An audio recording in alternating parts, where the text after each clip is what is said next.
welcome everyone and good afternoon.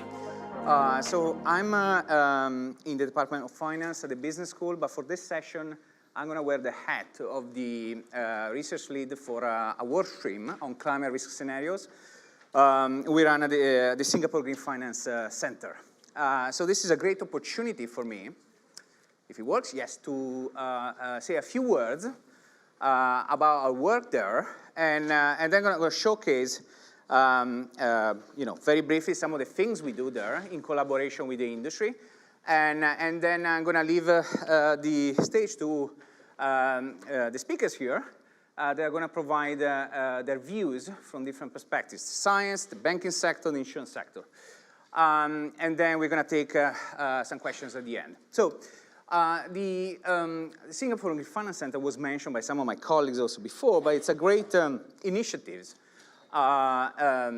Clearly supported by the MAS in Singapore, but with a number of funding partners that care about climate risk analytics, climate risk management, and would like to see things, to understand things a little bit better. So clearly we have a number of work streams, so this is a huge undertaking. I'm going to give you a snapshot of what we do within this particular work stream, so climate risk scenarios and stress testing. And I thought maybe let's just avoid academic presentations. I'm going to give you, in a single slide, a few of the things we do here. So I'm going to start from the left-hand side, so focusing on the research. So we do our own research on a bunch of different topics. And now, within the center, we have an opportunity to reach out to market participants and try to influence the way they think about certain issues, the way they think about climate risk models, and try to work together on solutions that can actually work on the ground. So as you can see here, for example, I should actually start from my main motivation. So to me, why am I interested in this? So to me, I've been working in the space for a few years, quite a few years now, and one of my main worries is that very often when you use climate risk analytics tools and you try to devise solutions, there is huge uncertainty. And sometimes, very often actually, some of these tools are not perfectly well understood, or there is a considerable degree of freedom in terms of how to use them, which ones to choose.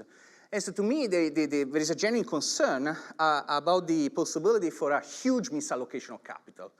So we see essentially big decisions being made on the basis of broad averages, when actually, if you look a little bit in the details, you can see huge differences in terms of risk exposures once you, exactly like market participants do, are generally concerned about exposures at location, right? So you try to downscale essentially what we can learn about climate going forward at spatial resolutions of interest to actually market participants. This is actually what drives an important piece of research we are trying to do there. And then, of course, this is important to better appreciate the heterogeneity of these exposures, to try to devise ways to select models in a proper way, maybe also to check whether some of the tools used out there or suggested out there are robust enough, so there is a big piece of model validation.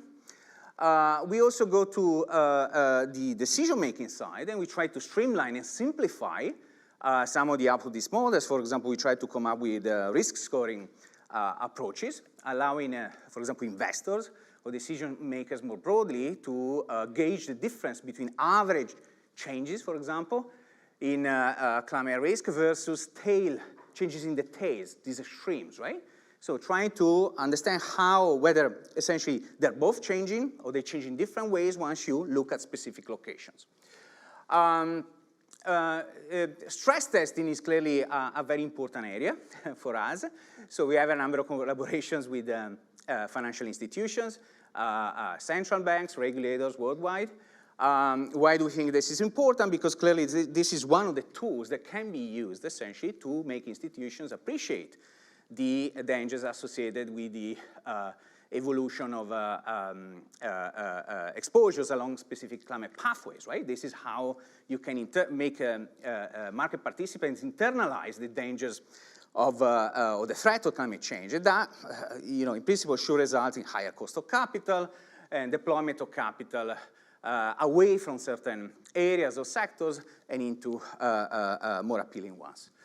So this, in a way, represents provides a very interesting bridge with the applied side of things. So this is not just a right? So AI is taking over. So yeah, no. Yes. Sorry. Let me turn off my other. So one of the things I wanted to emphasize here, so that beyond these founding partners here, you read Singapore here, but our focus is truly global. Okay, so we got collaborators all over the world, North America, East Africa, Europe, different parts of Asia, and what we are doing here, we are totally open. Essentially, this is why I refer to our work as offering a platform, and this is why I'm mentioning this to you. So as part of the activities we like to run as part of this work stream, we organize, for example, a number of workshops, sometimes closed door, sometimes they are open to everyone, and we try to use the insights from our studies to work on interesting, effective solutions to challenging problems. So I report here a few examples. For example, we had a fantastic workshop on forestry-backed assets, an example of carbon-based assets. And by doing this, for example, we managed to leverage on the broader Imperial ecosystem, bringing on board, for example, the Leverhulme Center for Wildfires we have here in collaboration with King's. We organized an academic conference, for example, looking at regulatory issues, for example, entering into the area of carbon accounting and the GHG protocol, how to think about aggregating different gases and their role, for example, on different climate pathways. And this is where you see Ray Pierre Humbert here depicted in the bottom right corner. We have a lot of work going on for a number of years. We've been working on de-risking solutions. So how do you structure, essentially, de-risking vehicles? We traditionally worked a lot with parametric insurance in sub-Saharan Africa, for example, and now we are gradually looking at other value chains, perhaps more challenging. So, for example, an area of interest now is the fashion industry, apparel value chains. And then, going back to the modeling tools we use, we are actually collaborating with a broader universe of institutions, including in Singapore, such as NTU, to better understand how we can get the right data to project forward what we care about. Obvious example there is sea level rise. For example, in collaboration with colleagues in Singapore, we're trying to figure out essentially whether the models we have available are actually reliable. Since they are informed by historical data, they are not necessarily completely reliable. And so, even basic fundamental questions such as, how to deal with a chronic slow-moving risk such as sea level rise ultimately provides, as usual, the devil is in the details, and we are trying essentially to deploy our tools to answer these questions in a more robust way. So this is all from my side. Now the plan for me will be to ask Ralf Toumi, our colleague, professor of physics at Imperial and director of the Grantham Institute, to give the science perspective on some of these issues.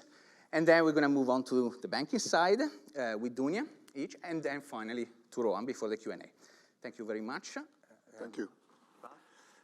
So, so I'm Ralf Toumi. I'm director of the Grantham Institute, and so I should maybe explain a little bit what that is as well. So Hugh Brady this morning, our president, introduced us very kindly. So the Grantham Institute is actually quite a unique, unique organization. So it is not about research, which might surprise you given that we're a research-heavy institution. So we have several pillars of activity. Our first pillar, based on our founder, was really about policy and translation. How to motivate policymakers to make change, how to mobilize the public, how to communicate the science that's done at Imperial. This is a very important part of what the Grantham Institute does. We have an education piece because we're also an education-heavy place. And so we're really happy that we're partnering with the business school on the climate finance course. I know some of the alumni are here. Welcome back. And this course now is taking 160 students this year. It is absolutely fantastic. It has the highest employment record in the business school, would you believe? So the demands for its graduates are exceptional. And so we think this is a huge way to influence action, and that's really important for us in the Grantham Institute. Third thing we do, innovation. So we have a startup program, Clean Tech, so we heard a little bit about that just now. We're really passionate about disruptive change and supporting mostly young people, dare I say, coming through with breakout ideas, making lots of money, but also making a change. So those are really, really important aspects. So I just wanted to emphasize that. But the research, so I said the Grantham Institute doesn't do research itself. Its remit within the college is to coordinate and showcase the research that is done, like Enrico just described, right? So we are strongly supportive, and we would encourage all of the people here that can think about what research they want to do, to think very carefully, and I think this is a great partnership, clearly. And I would just make the point about the financial sector. So I'm so delighted that Rowan is here, didn't warn about this. But when I look at the way we engage with the banking sector and the insurance sector, Rowan was actually a pioneer to recognize the potential value of research. And when I say research, I mean patient research in the sense of committing time, money, but more importantly, time to projects, letting them flourish and seeing where they're going. So I think in the insurance sector, they've realized that this is a complicated problem that's not going away. And I think in the rest of the financial sector, I think that's beginning to dawn on people. And I encourage all of you, if you have the willingness or the appetite, to think about research. So beyond what needs to be done in 3 months as a deliverable or whatever. So that's my Grantham piece and the college piece about research. Maybe the second piece I want to tell you about is the climate science. So we are accelerating the climate, and I think we heard earlier about the fact, there's all these events are happening, and we're only at 1 degree, or 1.1 or 1.2, depending on whatever baseline you believe of warming, and already things seem to be happening all over the place. And look, we're going to go to 2 degrees. Well, I've got even worse news for you, because actually, we don't really understand what's going on now, right? Because if I look, for example, the way we treat extreme events, we might say this event might happen on average, I don't know, 20 years, maybe 50 years, once in a lifetime. Well, what does that mean? That means that we have some sort of an idea that this type of event happens every 50 years. So the basic assumption in statistics is that basically, to make that statement, you have sort of a stationary time series, goes up and down, and occasionally things go horribly wrong. A 50-year event, hopefully you might have 4 of them, then you've got some idea what you're talking about. That was sort of the world we were in maybe up to 1990. Because actually, to be honest with you, up to that point, climate change was an academic research exercise because the evidence for it was not clear. If you look at the long record, there were lots of fluctuations. So actually what we say, oh, climate change is happening, it's actually quite recent in the consciousness and the reason is the warming has been spectacularly accelerating. Most of that warming actually happened in the last 40 years. So all of our climate records that we have, reliably, which is basically the satellite era, are during a period of rapid change. So there we are. We are here now. We're 1 degree warmer than we were maybe in the 70s and the 80s. And we're picking up all of these events. But to say now that this is a 20-year event or 50-year event is extremely, really hard because we don't actually know what this climate looks like. What we would need to do is we would need to freeze where we are now and let's see all the bad things can happen. We would need to run for maybe 100 years at this current climate. But guess what? We're not even going to get a chance to do that. We're on an inevitable path to more and more warming. So when, I think there was another question earlier about the adaptation case is not compelling. Well, it's not compelling because that's like giving up. Well, I've got bad news for you. We are on a one-way ticket. It's not a question of giving up. It's a question of, even if we cut the emissions, we're not going back to the 1980s and 1970s. Those days have gone. We are committed to a warmer world. We are in a warmer world. We also, a world we don't really understand what the extremes will look like because we haven't got the data. The other thing we do have are models, and that gradually gives me to my physics hat. So we have climate models, which have been extremely powerful in shaping the debate, in leading the debate, in informing us.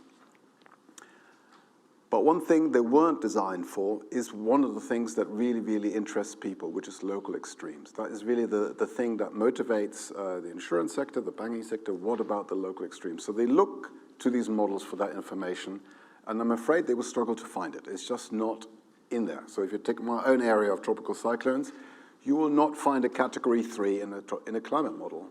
And yet, a category 3 is probably where the pain starts. It's not there. They're not there. So then you can do all sorts of things you want to do to maybe slightly recreate them or do some fancy things, but fundamentally they're not there. That's not to say I don't believe the climate models. I'm simply saying if you really think, oh, I'll just go to that climate model and I'll get the answer, it's not as simple as that. What does that mean? Well, that means in practice you spurn a whole industry of climate analytics that tries to get some sort of information out of what the climate models are saying as well as what we know already. And so within the Singapore Green Finance Center, I've been working on a new global cyclone model.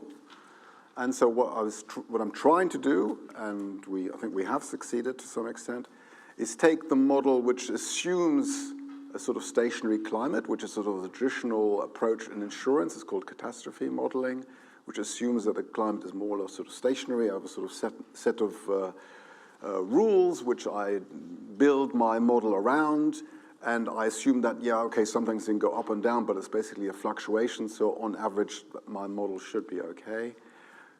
Together with the reality that I know that the climate isn't the same, is not staying stationary, it's rapidly changing.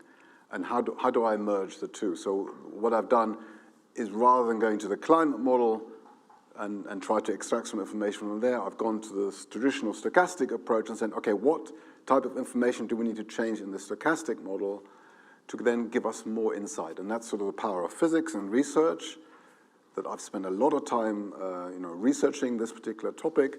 So I sort of understand, or think I understand, what bits are amenable to physics and which bits are sort of amenable to stochastics. You just need statistics.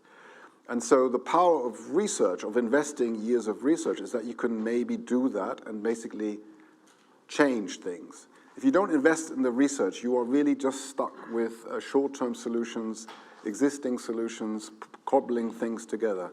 But I think by investing in research, you can actually genuinely make progress, and I think we are making genuinely progress together with the Singapore Finance Center. And maybe the final thing I want to say then is that, okay, that's the research and so forth, but it does need to lead to an impact. And so I think there are two ways of having an impact. There would be an exclusive partnership. So I share that result with you and nobody else. That would be one route. I'm now looking at maybe a wider impact, in which case the open source route is actually much more attractive. So intention is to share not just the data, but to share the model, to shine a light at it. And we've already started doing that, and I have to tell you, it's like the peer review process. It works very well. You shine the light, people find mistakes, you go away and improve it, you have a much better product. I suspect if I kept it under my closed eyes and with my own bias about how great it is, it would not develop nearly as fast. So I think openness will create innovation, will create progress. And I think if you're looking to do that, I think a university partnership, not just here, but anywhere really, is probably a good way to go. So we actually partnered with, one of the other partners we have is with the Open Source Climate Configuration, or Coalition, I think. And they, for example, have a portal. I think Matt, I can't see him, but there he is. Matt's going to talk about them. So we share the data with them. That makes it really freely accessible to everybody. And I think that is really the point of the research. So Yes, there'll be papers and details about how it works, but I think sharing it, making it transparent is the way to make progress, and I'm sort of really bought into that as a mission. But maybe going back to the climate issue and the climate risk, the need for climate risk, it really is a necessity, and we're very far from doing it well enough, I think.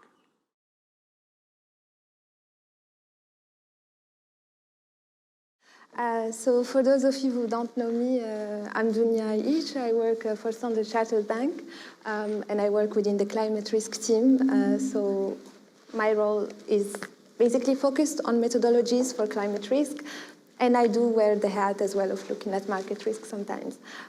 So just a small disclaimer before starting. So this presentation content and the views are my own and not presenting the view of my employer. And any illustration is really just to drive the discussion. So when Enrico asked me to speak as part of this panel around climate scenarios, I just thought that a few years ago there was the first exercise in terms of climate stress testing that perhaps some of you had the opportunity and also the responsibility to run in their institutions. And since then, I think the learning curve has been quite steep, but also the gaps are still there. So my presentation will cover two aspects. So first of all, giving a view of where we are today in terms of climate stress testing and scenario analysis, and also highlighting where possible where climate risk analytics are required. Okay, so first of all, an overview of the regulatory landscape. So as we know, since a few years, there are growing number of regulatory exercises and growing attention from regulators for banks to run climate stress tests or to start embedding climate risk and to basically perform climate disclosures. And that has been across the world. This illustration does not represent all the existing one, but basically there are a few remarks here. So as we said, the growing attention, there are some commonalities across these exercises. So for instance, the key scenarios that are used are the NGFS scenarios, so Network of Greening Financial System. And these scenarios are particularly long-term scenarios. But we also saw that some regulators are also using short-term scenarios. So that is the case of the HKMA, Hong Kong Monetary Authority in 2023, but also ECB and so on. Another point of attention is the scope of this exercise. So a lot of focus has been on the banking book, but again, in some exercise, we have seen also attention around the trading book. And finally, a growing trend toward using bespoke scenarios, or basically toward pushing institutions to construct their own scenarios. And we are going to understand why. So first of all, these scenarios have been used for many use cases. So we have moved away from just running a regulatory exercise to really trying to embed climate risk consideration in many aspects of the risk management. And basically, these slides show many cases. I don't know if they speak to all of you, but basically, these are typical processes within the bank, so risk appetite, metrics, looking at capital adequacy, and so on and so forth. What we can note is that actually not much of the use cases around valuation, and that is not necessarily a surprise.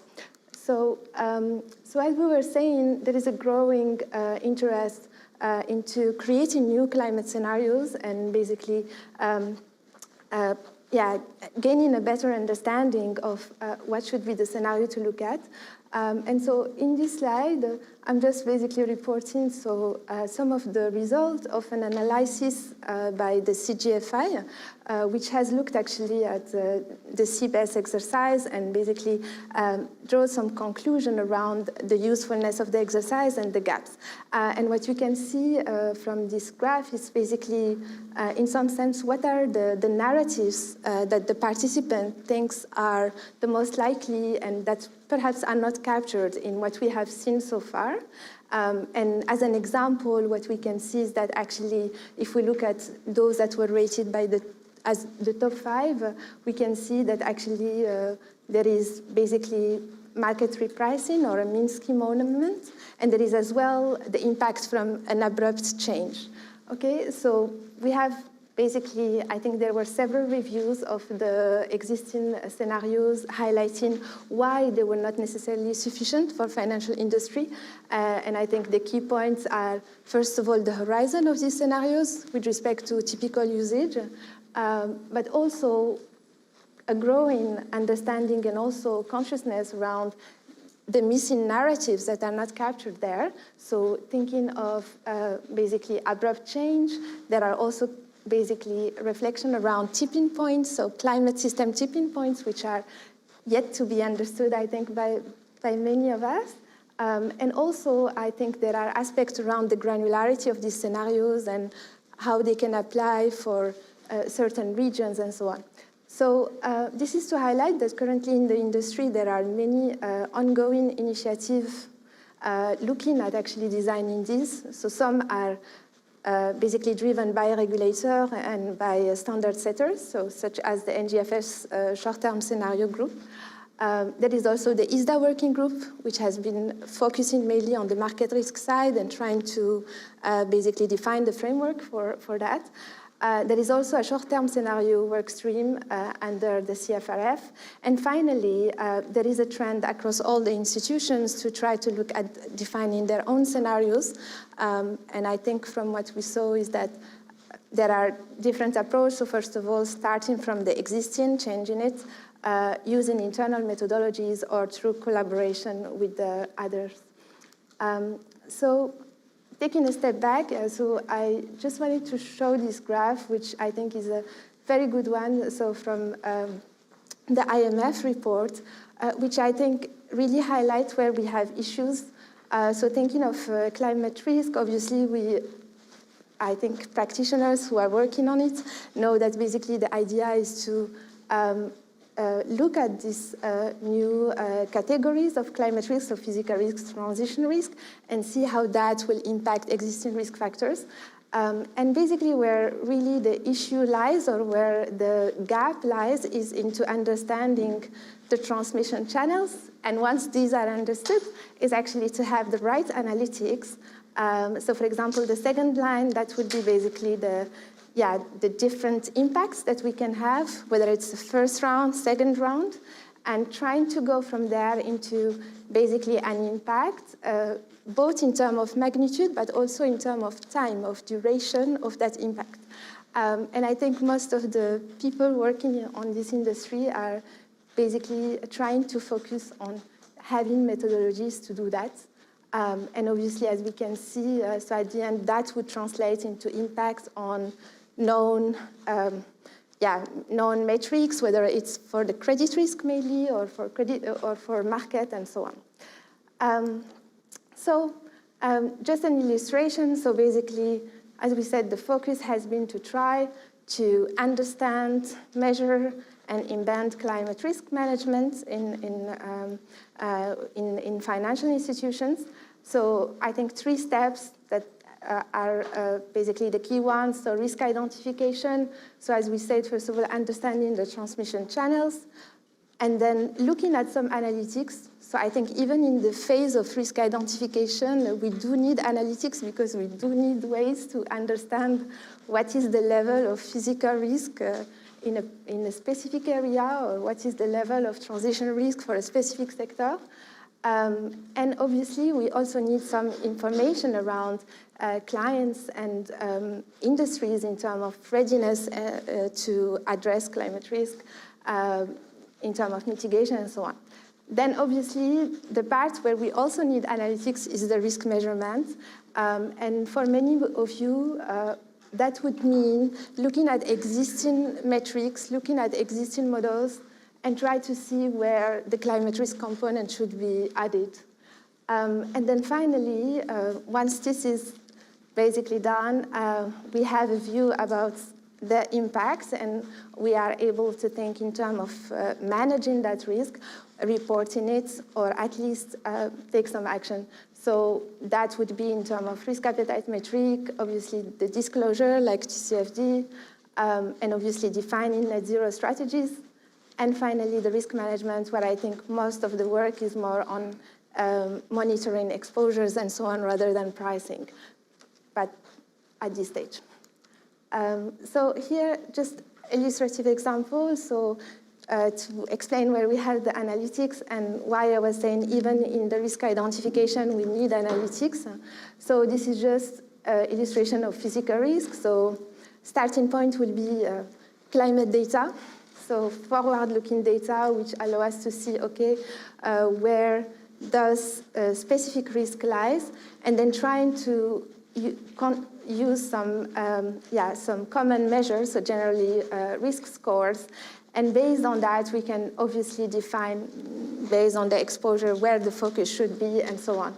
So I think the key message from this slide is also to say that, and I think, as it was highlighted earlier, there is really a need for models, but also a need for understanding the limitation around those models. So the first statement here is that even when we look at physical risk, we cannot just naively use historical data, because that would not be a good predictor of the future. And here I have an extract from a very recent, actually, PRA report, which actually says that historical data sets are not likely to be a good predictor of how climate risk may affect firm future losses. The unique characteristic of climate risk require a more forward-looking approach than used for any other risk. So definitely the focus should be on having ways to measure climate impacts in the future and having a good understanding of the models that are used. So that is why we highlight here key considerations. So obviously, as it was explained before, we know that there will be change in terms of climate system characteristics. And we also know that there is a large uncertainty in hazard modeling.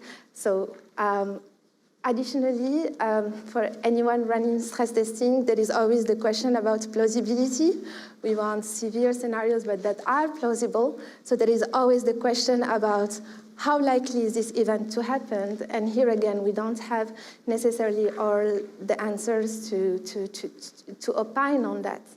And obviously, as we saw in the previous slides, there are many effects such as second-round impacts, and here we are basically referring to having first a physical risk event, then how that would propagate into an impact in terms of, I don't know, food price change or in terms of migration. So all of that is not captured today by, let's say, the standard models, and methodologies are yet to be built around that. So just a slide that summarize the challenges, so I think in 3 categories. So the data, as we said, and there are different types of data, so climate data, but also data really related to, in some sense, transition risk and how companies are actually reducing their emissions and so on. And for that as well, we have a lack of standardization. We have obviously challenges from the methodology, so I think even when building models, there is a large component of expert judgment in those models in the climate risk field. There is also, as we highlighted, missing effect. And obviously from the third component is around benchmarking and industry standard. So as we saw, there are many initiatives ongoing, but clearly there is still a need for defining standardized methodologies and getting to a level where we have some comparability of climate risk measures. So this is basically the key takeaway. So definitely the learning curve has been steep. I think industry has been growing its capability in terms of risk analytics, but the gap is still there because the topic is complex. As we were saying, in terms of data, there is a large number of data required by the climate model. Not all of them are available publicly. And also, even when data are available, there is a need to include post-processing and so on. It's never in the perfect stage. And then, obviously, the modeling aspect. So I think coming from other more mature risk, I would say, categories. Definitely there is no standardization, and I think industry needs to work around that. The other important aspect is the model risk. So that is really one challenge around climate risk modeling, and that is due to the complexity and all of the elements. And obviously highlighting, as it was said earlier, the importance of working with experts from academia and also third parties to really understand the underlying components and be able to integrate that in the methodologies that the institutions are using. And yeah, final point, obviously, challenges are always increasing, and as it was also shown in the previous session, there is nature risk as well that is entering the picture, and that only means that actually modeling will become more and more, let's say, complex, and there is need to a better understanding. So that ends my presentation. Thank you. It's wonderful to be here. Thanks so much for the invitation, Enrico. And I'm hopefully going to build on your, I think, rather positive final slide, if I may. So there are two reasons I particularly came here this afternoon. The first is you said some kind words about my reaching out to academia way back in 2006. I remember I very much appreciate the work you're doing now, because I remember the UK Met Office had relocated their climate model onto the Earth simulator in Yokohama through a deal done by the then chief scientist. And the idea was to run the climate models at a higher resolution than had been done before because of this great big massive computer. And we thought, aha, this will begin to actually resolve patterns of weather rather more effectively, and we can retrain our event sets in our CAT models to understand current climate. Of course, all the climate scientists are interested in future climate. We were saying, actually, we need to understand, the here and now.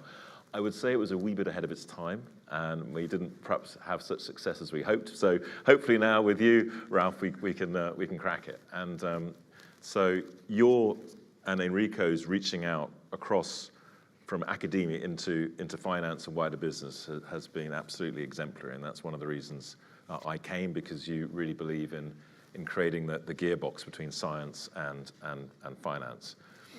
The second reason I came here is because obviously Imperial and its friends overseas, like Singapore, and also within groups like the Centre for Greening Financial System, have created the hearth where everyone comes together, whether it's across disciplines here in the university. I see Joe Paisley here from GARP, who's done a tremendous amount to take climate into the mainstream of risk professionals in different sectors. And basically, if this group and this broader community can't crack this problem, no one can. So I came here really to issue a call to arms and a call to action. So when in the newspapers you sort of read what's going on and you think, they must do something about this, make no mistake, we are they.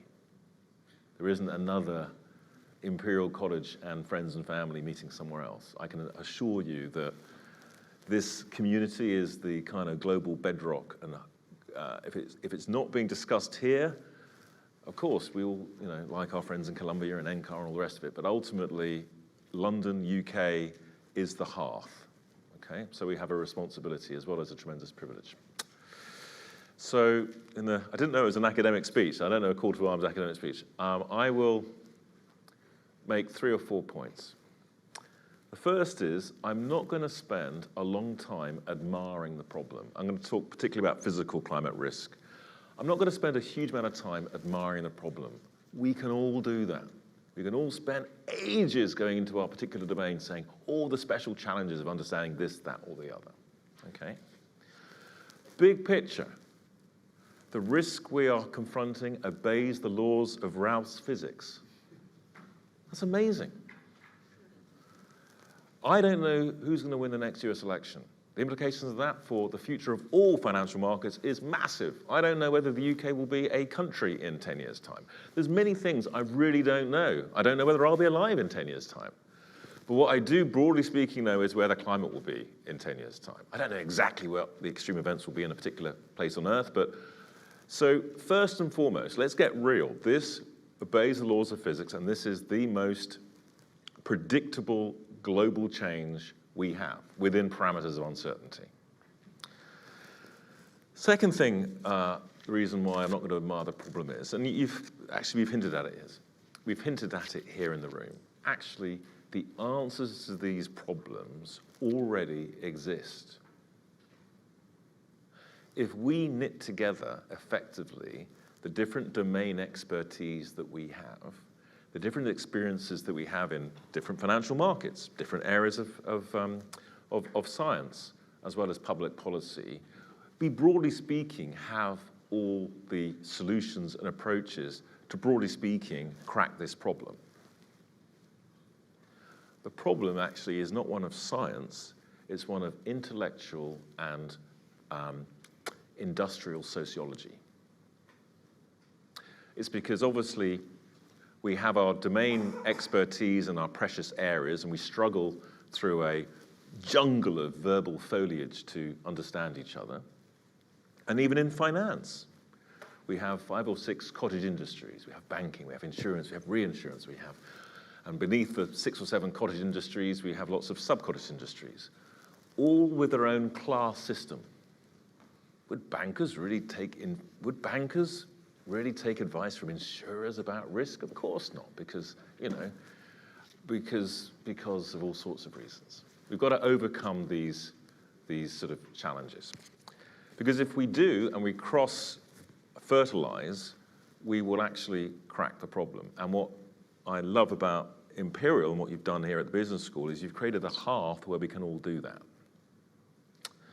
So, but I have to sing for my supper as well as, so yeah, I was lucky enough.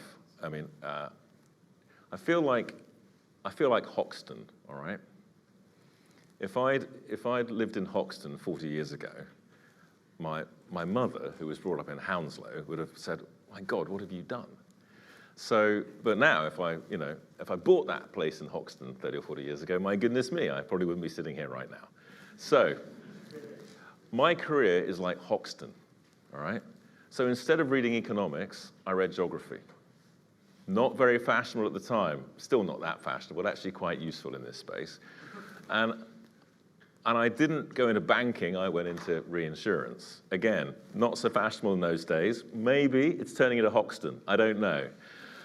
But I didn't time it very well. I landed in the insurance market the month Hurricane Andrew, which happened before most of you were born, smashed into the east coast of the US and wiped out the insurance industry. It was the final death knell. Some US lawyers had a bit to do with it too, with something called asbestos, but it was basically the past didn't look like it used to. And slowly but surely, I was lucky enough to be part of an industry that went from relative ruin in the early 1990s to relative resilience by about 2012. Through the magic of turning physics into finance. The words green, sustainable, resilience were never mentioned. It was purely about risk and return. And it was about intellectual fusion and this strange invention called catastrophe risk modeling, which blended engineering metrics, stress tests, exceedance probability curves, a lingua franca that we had no understanding of, with actuarial science to take small samples of data, as you indicated, Ralf, 50 years, and transform it into 10,000 years of simulated extremes in weather to try and get an understanding of what the worst loss could be at sort of 1 in 100, 1 in 200. And also the integration of human and physical geography.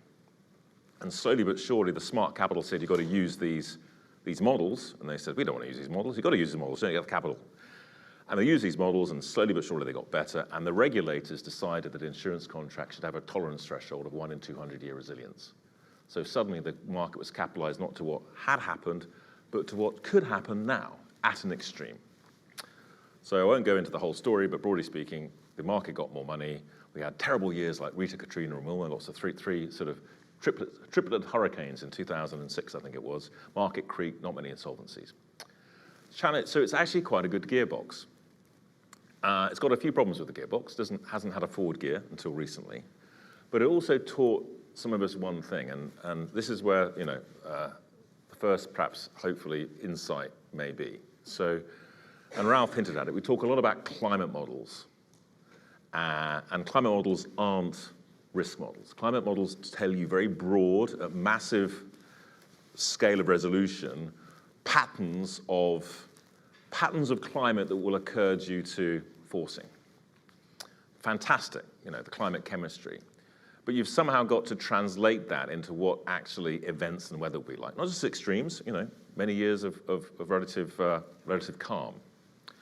So that's the first thing. And everybody focuses on trying to understand, but most people focus just on climate models, and actually you've got to go from climate models into proper hazard models and distributions. But actually, between you and me, that's not the difficult bit. Difficult to get it really good, and difficult to get in the field. That's not the really important bit. The really important bit is understanding the exposed assets, infrastructure, buildings, populations, crops, cash flows, emotions, whatever thing you're trying to protect that you have in your portfolio at Standard Chartered, almost said Standard & Poor's, I'm so sorry, Standard Chartered, Standard & Poor's, somewhere else, that's Paul. So, and the reason why you have to put so much boring stuff on your insurance policy these days is because insurers had to basically collect all the information that had attributes which are relevant to the hazard.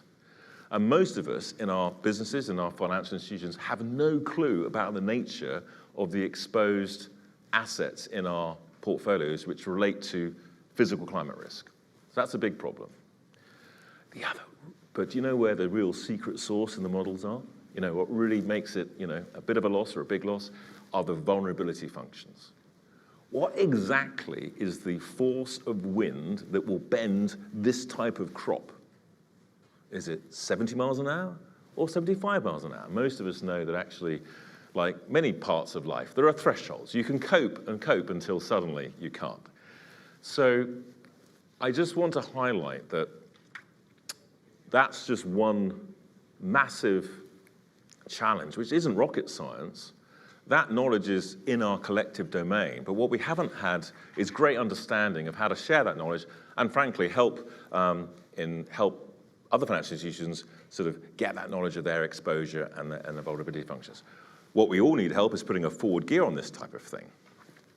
The next real challenge is, let's imagine that in your bank or your insurance company, your asset manager, your private equity firm or your corporate, you've actually got a good understanding of your climate risk. You've done all that. But how do you get that into the gearbox of your decision-making and capital allocation in your organization? Otherwise, and this isn't supposed to be pejorative, it might as well be an academic paper sitting on a shelf. Of course, you don't just do that because you have impact.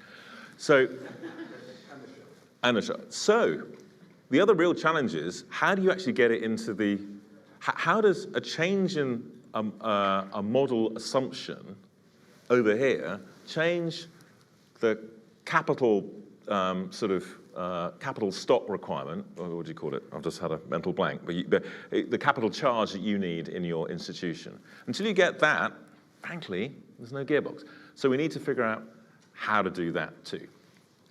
Where was I going to go after this? I don't want to go on too long. If we can do that, we will do the most important thing, which is retrain the invisible hand of finance to take account of risks properly.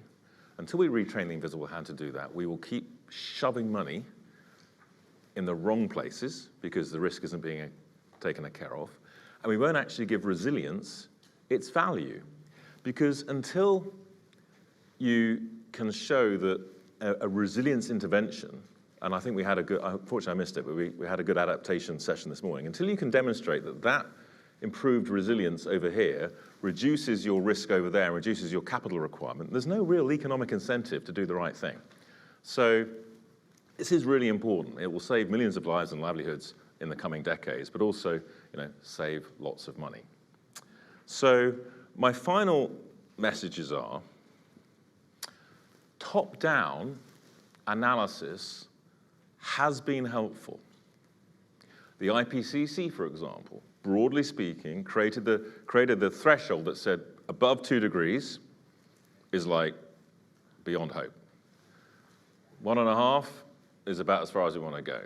And that created the fundamental guardrails. Frankly, it doesn't really say what's going to happen in different parts of the world. It basically gives the most global guardrail that drove a set of mitigation drivers.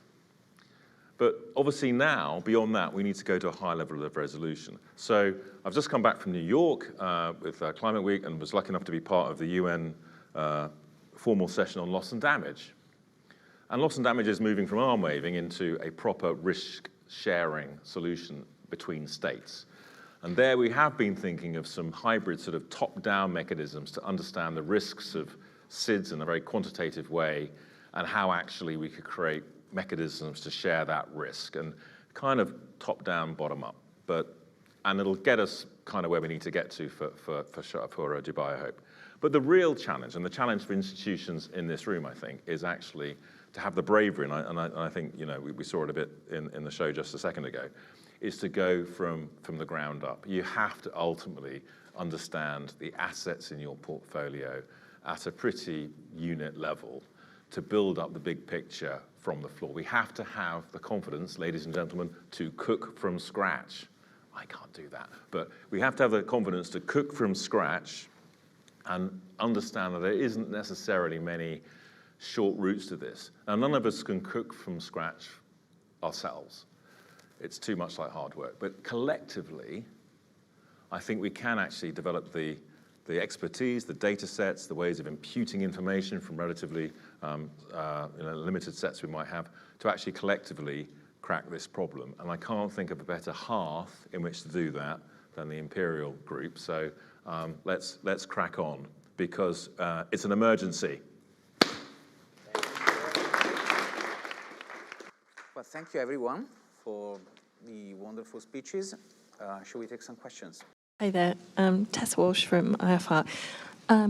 Which of the insurance industry's financial products could be most easily applicable to the financial sector, and what types of products could they generate? I am aware of something that I looked at recently, which is the Red Cross are developing an insurance product for disaster relief, but I find that very interesting because I do think the insurance industry is at the cutting edge. So how could those principles and products be applied to financial instruments, and what kind of developments could we see?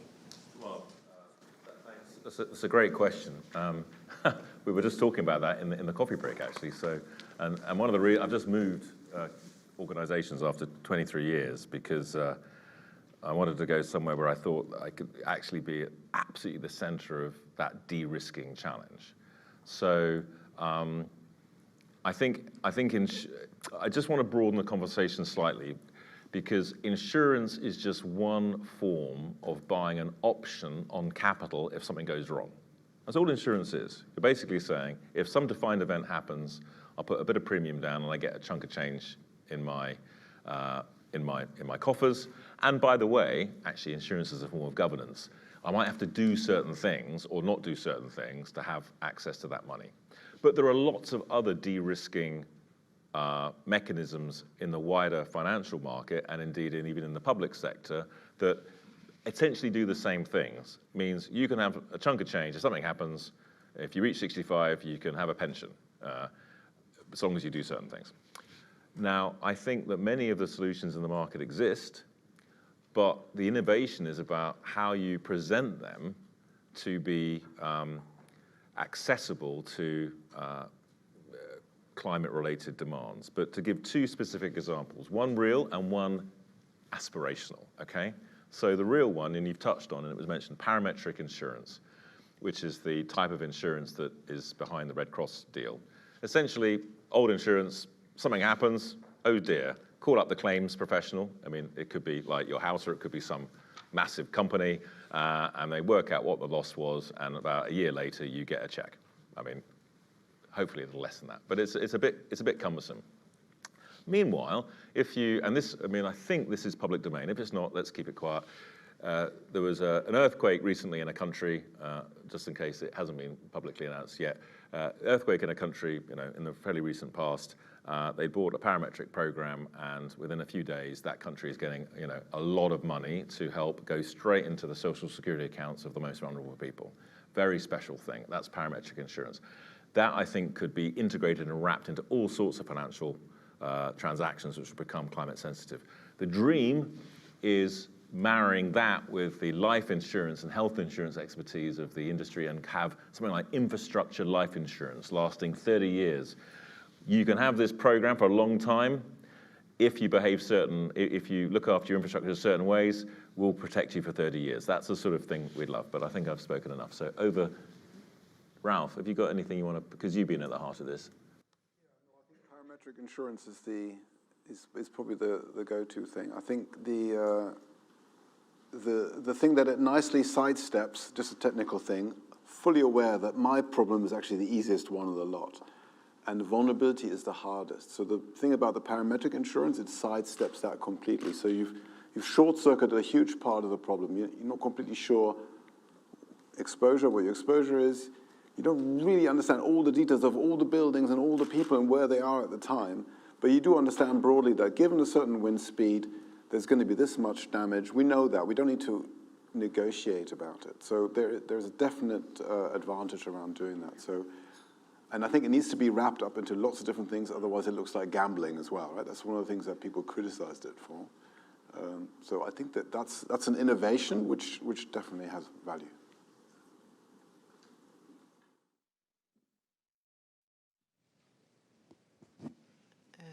Katerina Lisenkova, NatWest. Thank you very much. Very interesting presentations. I'm very much into the idea that we first need to understand the risks that are today before we even try to model anything for the future. And I also like this idea that your analogy of the gearbox. So this is our climate risk, and how do we get from here to these are our decisions. And also in the spirit of what was said previously, all models are wrong, but some models are useful. My question here, because I see a lot of solutions offered by different companies and consultants, this and that, how do I actually differentiate whether this model is useful or not?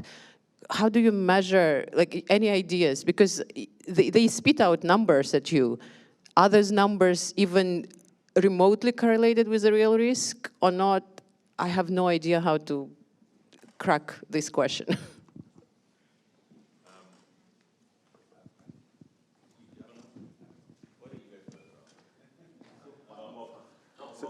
So my personal answer was what I was trying to say. So I think, at least for a university organization, I think it's important to be open.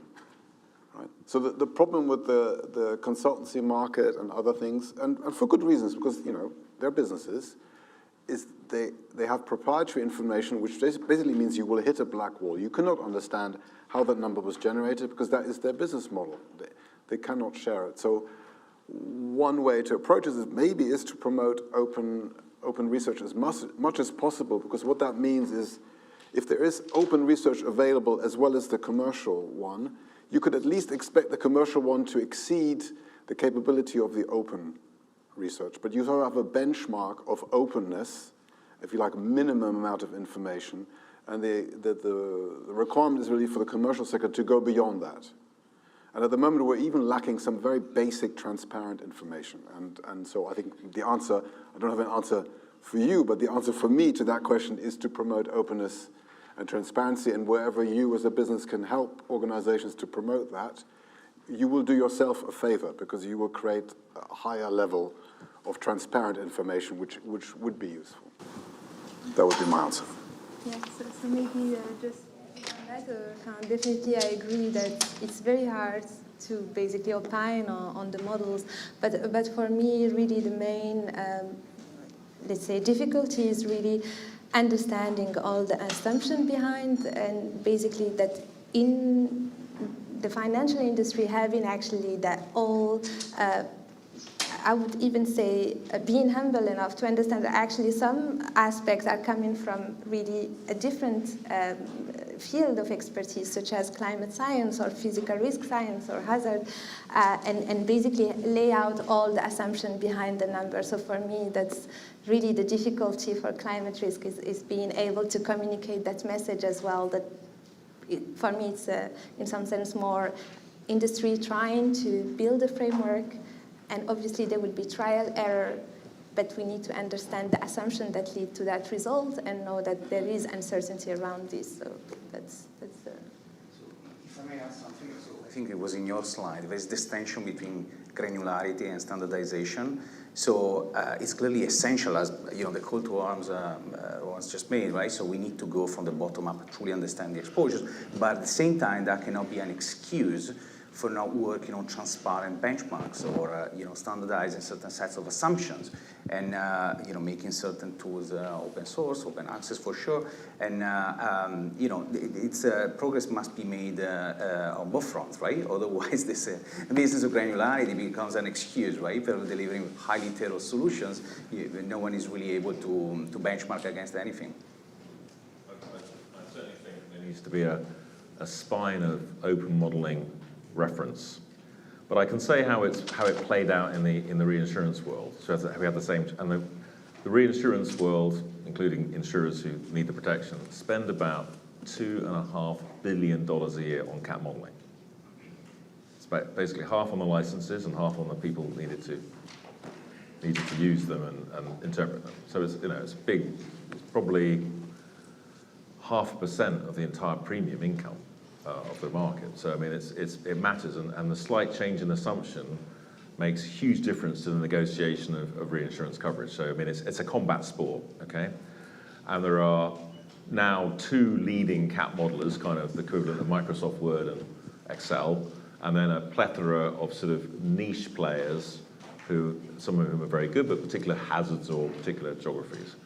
And what happened was, no insurer can license more than 1 or 2, because it's A, expensive, and B, a lot of human resource required. So in the end, what happened was, and it almost happened right at the inception, is the reinsurance brokers, of which there are 3 or 4, who negotiate catastrophe programs on behalf of insurers, they licensed all the models. And in the end, they became the kind of arbiters, lots of sensitivity analysis of how the different models performed. Usually there is no best model, but there are models that can represent your risk. And then, and in this case, an insurer would develop their view of their own risk, taking account of the judgments of these models.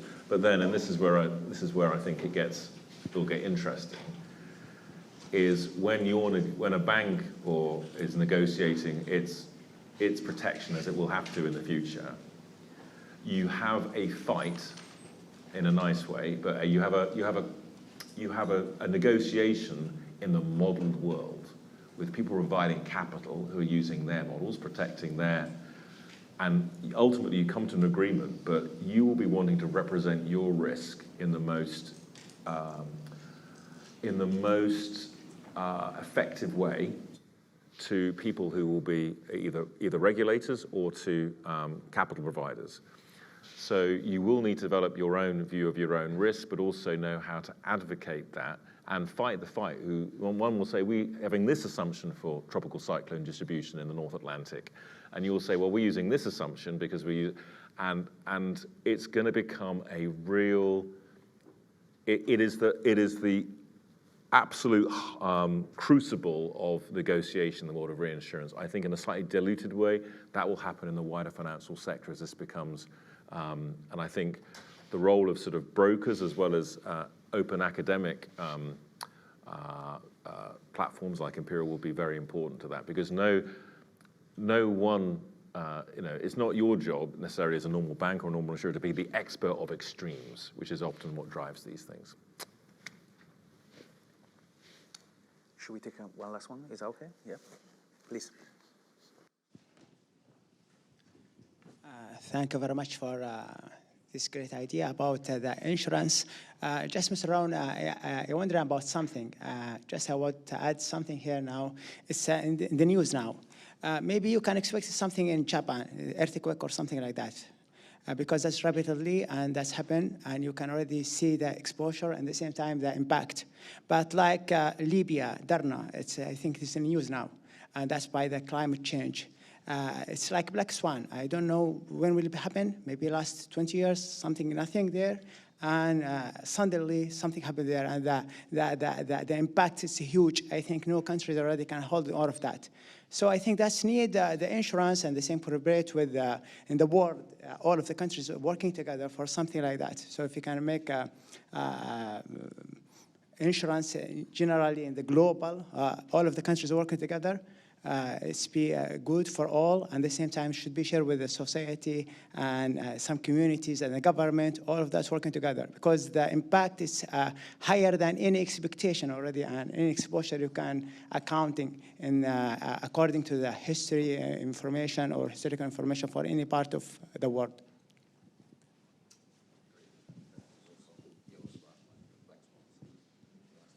Answer? Well, I mean, the Libya one is an interesting one.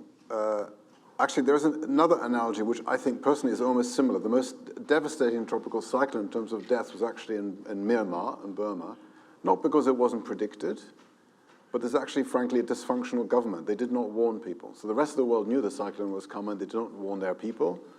I think 100,000 people died, not that long ago. And so I think, yes, we can have all the risk management we want, and I think it was to your point about the final gear, right? So the critical point about an early warning system, having done all the fantastic physics, is that you have the action. And if the bottleneck is at the end, and frankly, when you have a dysfunctional country, you know, it doesn't matter. You really need, you need the whole chain to be involved, where they would look back and say, actually, these dams are no longer fit for purpose. Actually, we need to spend money to reinforce it. And so I think this whole risk thing has to really be the chain. And governance is a really, really important part of that.